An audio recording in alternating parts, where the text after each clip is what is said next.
છોટાઉદેપુરના તેજગઢ ભાષા કેન્દ્ર પાસે અકસ્માતનો બન્યો બનાવ.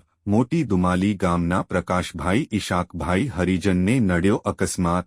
અછાલા ગામ તરફથી તેજગઢ તરફ આવતા બાઇક રોડની સાઇટ ઉતરી જતા વૃક્ષ સાથે અથડાતા ઘટના સ્થળે મોત. સ્થાનિકો દ્વારા 108ને બોલાવવામાં આવતા 108 ઘટના સ્થળે પહોંચી. તેજગઢ તરફથી મોટી ટ્રક આવતા બીકના મારે પોતાની ગાડી રોડની સાઇડ ઉતરી જતા વૃક્ષ સાથે અથડાતા આ ઘટના બની હતી તેમ ગ્રામજનોએ જણાવ્યું હતું. ઘટનાને લઈને છોટાઉદેપુર પોલીસ ઘટના સ્થળે પહોંચી વધુ તપાસ હાથ ધરી. મૃતકને પીએમ માટે છોટાઉદેપુર સિવિલ હોસ્પિટલ ખાતે લાવવામાં આવ્યા. રિપોર્ટર રેહાન પટેલ, છોટાઉદેપુર.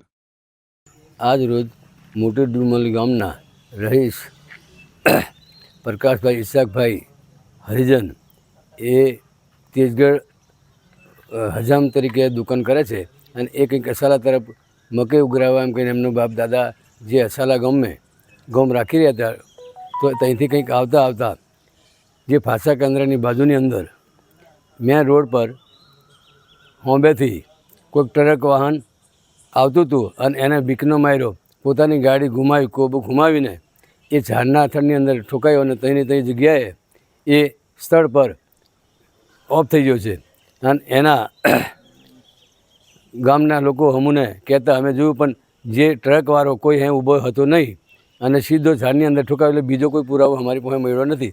પણ આજુબાજુના લોકો કહે કે ટ્રક હતી એવું કહે છે. પણ એ આવતો હતો અને ઝાડની અંદર બરાબર ઠોકાયો.